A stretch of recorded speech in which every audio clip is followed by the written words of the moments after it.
Salut, j'espère que tu vas bien. On se retrouve aujourd'hui parce que ce matin, j'ai fait un constat. Nous sommes lundi soir et ce matin, j'ai reçu mon... Comment ils appellent ça? Mon bilan hebdomadaire numérique, quelque chose comme ça, sur mon téléphone. Et ça disait que j'avais passé 5h10 en moyenne par jour sur les réseaux. 5h10. Quand je dis sur les réseaux, en fait, c'est plutôt sur mon téléphone. Réseau inclus. Et vraiment, j'étais là en mode waouh, 5 heures sur mon téléphone. Je me suis trouvé plein d'excuses. Oui, mais bon, t'as le trajet pour aller au travail, machin. T'es fatigué, alors t'arrives pas à te concentrer, machin. Et des excuses, je m'en suis trouvé plein. Et puis j'ai réfléchi et je me suis dit non, mais stop, en fait, on arrête les excuses et cette semaine, on se challenge. Et donc, j'ai mis mon casque, j'ai écouté de la musique et j'ai sorti ma liseuse. Sur ma liseuse, il y a toujours d'ailleurs, un livre que j'ai reçu en service presse grâce à l'agence littéraire, l'agence de Julie. Cette agence est là pour but de mettre en relation des lecteurs avec des auteurs. Et donc, ici, je vais vous parler du livre que j'ai commencé ce matin et dont j'ai déjà lu 87 pages sur 279 d'après ma liseuse. Mais si je me rappelle bien, sur Livre Addict, donc l'application sur laquelle je note mes lectures, il y avait plus de pages. Je vérifie ça tout de suite. Il me semble quand même que j'avais vu plus de pages. En tout cas, le livre s'appelle Croquer dans les fesses d'Apollon et il est écrit par Linda Dahl. D-A-L-L-E-S. Donc c'est peut-être Dallès, mais je ne sais pas. Le synopsis est plutôt sympa. Lorsque sa meilleure amie l'invite à se payer les services d'un escorte, Claudia n'en revient pas. À cause d'une rupture difficile liée à son mari infidèle, la jeune femme ne croit plus en l'amour. Lassée de ces mois de solitude, Claudia contacte l'agence Les Fesses d'Apollon. Elle rencontre alors Joachim, un séduisant étudiant, qui va offrir de sa personne pour combler toutes ses attentes. Mais Claudia va-t-elle réaliser que l'argent n'achète pas tout? Cette liaison secrète permettra-t-elle à ces deux cœurs blessés de croire à nouveau à l'amour? Donc j'ai lu 87 pages sur 279 d'après ma liseuse, mais ici, d'après l'application, donc ça me dit que le roman est sorti le 14 juin 2023 et qu'il est composé de 393 pages. Donc peut-être, je sais pas, peut-être que comme c'est écrit plus petit, vous voyez, peut-être que comme c'est comme ça, peut-être que les pages sont... Bref, je sais pas. Quoi qu'il en soit, ce que j'ai lu est très sympa. On a affaire à une Claudia qui est une vraie femme du vrai monde. Et par contre, il y a longtemps qu'elle n'a pas profité de ses soirées, on va dire ça comme ça. Et avec Joachim, pour l'instant, j'ai l'impression que ça ravive quelque chose. Voilà, je vous en dirai plus tard. Mais donc tout à l'heure, je vous parlais de challenge. En fait, en parallèle de lire des romans toute cette semaine, tous les soirs, je vais me faire 1 heure de lecture de manga. Et donc ces 1 heure de lecture de manga par soir seront postées sur l'application en T, qui normalement seront déjà sorties au moment où je sortirai cette vidéo. Bref, tout ça pour vous dire que j'ai décidé de lire et que tant pis si je suis fatiguée, mais je veux retrouver cette Émilie qui lit et on y va. Sur ce, je vous retrouve probablement quand j'ai terminé ce livre. À toutes! La dernière fois que je vous ai parlé, c'était lundi. Entre-temps, il s'est passé beaucoup de choses. La première, c'est que nous sommes samedi et que je m'étais lancé un challenge en même temps que le lancement de cette vidéo, à savoir lire un manga par jour pendant 7 jours. J'en ai lu 4. Je vais vous les présenter tout de suite. Comme la journée est loin d'être terminée, je vais faire les jours 5 et 6, donc vendredi et samedi. Aujourd'hui, je vais les lire. Et je vous parlerai aussi de l'avancement de ma lecture de Croquer dans les fesses d'Apollon. Bref, quoi qu'il en soit, j'ai passé beaucoup moins de temps sur mon téléphone, ça j'en suis contente. Mais je reste fatiguée et je n'arrive pas à me concentrer longtemps. Bref, c'est en cours de process. J'ai lu le tome 4 de Love is an Illusion. Je sais pas trop quoi vous en dire, parce que c'est déjà un tome 4, et donc si je vous en parle maintenant, ça va être hyper spoilant. Ce que je peux vous dire, c'est que c'est une saga que j'aime vraiment beaucoup, qu'on retrouve des personnages qui ont évolué dans leur relation, d'autres qui commencent une relation, et franchement c'est beaucoup trop bien. C'est un format à l'occidental, donc c'est un format webtoon. Voilà, j'aime beaucoup. Ensuite, j'ai lu un spin-off, le spin-off de la série Sanctify, et là c'est Sanctify Lost Paradise. C'est l'histoire d'un, comment dit-on, d'un exorciste qui, suite à la perte d'un être cher, continue son travail d'exorciste, mais ne prend plus soin de lui vraiment. Et il est persuadé de voir cette personne partout, et lors d'une enquête, il découvrira une secte, et cette secte, comment dire, fera remonter certaines choses. Bref, ça aussi je peux pas trop vous en dire sans être hyper spoilant sur la trilogie originale. Bref, en fait pour l'instant je lis beaucoup de suites, etc. Même si les 2 prochains que je vais vous présenter sont pas du tout des suites, mais on se comprend. Donc Sanctify Lost Paradise. Ensuite j'ai lu... Ah, je ne sais plus. Je pense que c'est ça. One Week Family, ou 7 jours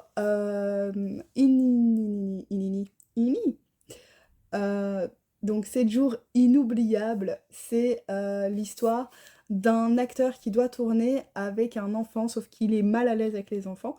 Donc son agent lui propose de tourner avec un enfant de passer une semaine avec un enfant acteur dans une maison, comme ça ils apprendront à se connaître et peut-être qu'il aura plus facile à sociabiliser avec les enfants quand il sera sur le plateau. Et en fait la personne en charge de l'enfant acteur est son agent, et en fait ils vont vivre un peu tous les 3 ensemble.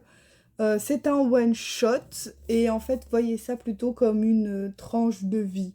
C'est vraiment, on prend 7 jours de la vie de quelqu'un et c'est tout quoi. Ils apprennent évidemment l'un de l'autre, mais voilà, moi je l'ai plutôt vu comme une tranche de vie, c'était plutôt sympa.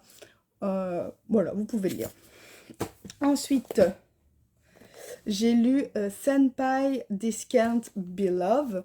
C'est l'histoire de ce jeune homme qui s'appelle Kameda. Kameda ou Kaneda? Kaneda. Voilà, qui s'appelle Kaneda, qui est pas infographiste. J'ai plusieurs fois dit infographiste, mais c'est probablement pas ça. Si, il est infographiste. Bon, bref. Qui est infographiste, qui travaille dans une grosse boîte à côté de quelqu'un qui est un ponte dans le domaine, à savoir Yanase. Et en fait, au tout début, il est là en mode « mais ne me touche pas, ne me parle pas », genre vraiment, voilà, il est un peu distant avec son mentor. Et en fait, on apprend que en fait, il voit en son mentor un idole, et s'il fait ce métier, c'est entre autres grâce à lui, et une relation de bureau va se lier entre ces 2 personnages. Donc ça, ce sont 4 jours de lecture, du lundi au jeudi, tout s'est bien passé, j'ai lu. Et puis le vendredi est arrivé, et le vendredi m'a abattue. Et en fait, le plan, c'était de lire un manga que je vous montrerai juste après. De le lire dans la journée de vendredi, parce que le vendredi soir, j'étais de sortie, je suis allée à un comédie club, c'était hyper sympa. Bref, et après la journée de boulot et tout, impossible en fait. Bref, et donc, je ne l'ai pas lu, évidemment, je ne l'ai pas près de moi. Si, il est près de moi. Oh, si, il est près de moi. Il est près de moi. Hop, il s'agit de Seek Me Into the Brick Blue. Et en fait, j'ai lu que ça, donc je peux à peine vous en parler. À part que c'est l'histoire, ce qui est au résumé, de Al et Maggie qui tiennent une maison d'hôtes et de, comment s'appelle-t-il? Et de Ned, en fait, qui vient depuis 3 étés dans leur maison d'hôtes.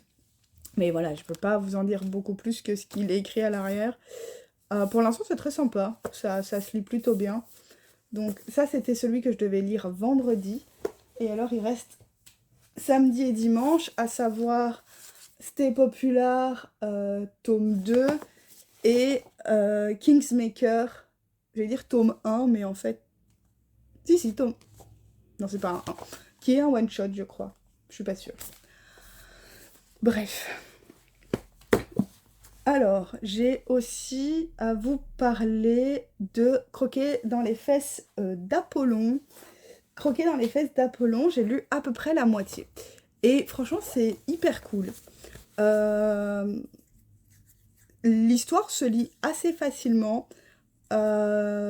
Claudia et Joachim commencent à avoir des rapprochements qui sont plus importants que juste des rapprochements pour lesquels ils sont censés se voir. Et franchement, c'est vraiment sympa, ça se lit tout seul. C'est juste que je suis trop fatiguée et que je lis genre un chapitre à la fois et donc ça prend un peu de temps. Normalement, à l'heure où cette vidéo-là, sera sortie, j'aurais déjà mis en ligne en fait une interview que Linda Dals, donc l'autrice de Croquer dans les fesses d'Apollon, m'a accordée. C'est sur le blog, ce sera certainement en description. Et j'aurais certainement déjà écrit mon avis blog. Donc voilà, peut-être entre-temps, je serais venue vous parler, je sais pas. En tout cas, n'hésitez pas à checker la barre de description parce que j'y mets vraiment pas mal de choses où je rédige à l'écrit. Le format vidéo, c'est un format qui me plaît parce que j'aime bien parler. Mais je trouve que mes avis sont plus construits à l'écrit. Voilà. Donnez-moi aussi votre avis à propos de ça. Ça m'intéresse. Sur ce, je vais aller finir. Donc, Seek Into the Brick Blue. Je pense que je lirai après Stay Popular tome 2 et je me laisse Kingsmaker pour dimanche. Ouais, je pense que je vais faire ça. Je suis allée à la librairie et je suis passée à mon club de lecture. Ce qui signifie que là, je vais vous filmer un book haul parce que je suis censée être en no-buy, mais en fait, ça marche jamais en fait. Être en no-buy, pour moi, je pense que c'est plutôt dire arrêtez d'acheter un livre tous les jours. Voilà, ce sera plus simple de dire, se dire je suis en no-buy, non, ça n'a pas de sens. Mais plutôt dire j'achète moins de livres. Voilà.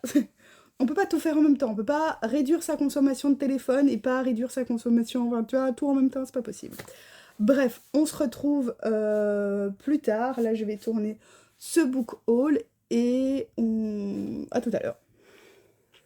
Il est temps de clôturer cette vidéo. Je vais commencer par le challenge raté. On est jeudi. On est jeudi et j'ai pas terminé le manga que je devais finir dimanche. Donc, définitivement, il est raté. Cependant, j'ai lu Stay Popular tome 2. Les personnages se rapprochent, une espèce de triangle amoureux voit le jour. En fait, des sentiments d'autres personnes viennent s'imbriquer dans le bazar, sauf qu'on ne se dit rien. Voilà, on ne se dit rien, comme ça on laisse bien planer le doute. Donc, un tome 2 que j'ai vraiment adoré. Et j'ai également lu Seek Into the Brick Blue. À la base, je croyais lire une histoire toute mignonne d'un gars qui va dans une maison d'hôte tous les étés où on rencontre un frère et une sœur qui y travaillent. Et certes, c'est tout mignon, c'est plein de bons sentiments, c'est tout ce que vous voulez, mais ça aborde aussi la maladie, ça aborde la résilience, des personnages qui font vraiment contre mauvaise fortune, bon cœur, vraiment. J'ai vraiment adoré ce tome. Je vous le recommande vraiment vivement. Et le tome non lu, à savoir Kingsmaker chez Taifu. Alors, il n'est pas non lu, hein, il est un peu lu. Et je vais pas vous en dire grand-chose, en fait. Je vais d'abord le finir et après, je vous en reparlerai. À part que on vit dans un monde de royauté et qu'on cherche le 4e prince du nom de Wolfgang. À part là, voilà, je dis plus rien. Donc c'est Kingsmaker, pas Kingsmaker, juste Kingsmaker. Et enfin, concernant le roman dont je vous ai parlé en tout début de vidéo, à savoir Croquer dans les fesses d'Apollon, de Linda Dals, ou Dales, je sais pas. Je l'ai terminé, c'était vraiment sympa. Je peux vous confirmer que mon avis écrit est en ligne.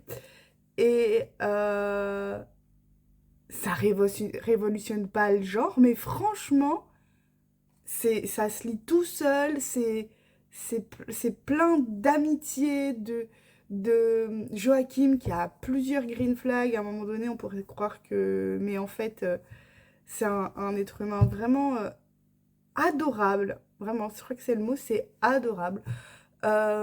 Claudia, c'est une vraie femme avec de l'ambition. Césarina, elle m'a fait mourir de rire. Les perroquets, Jade et Émeraude, ils sont géniaux. Il y a une espèce de running gag autour d'eux qui est vraiment très drôle.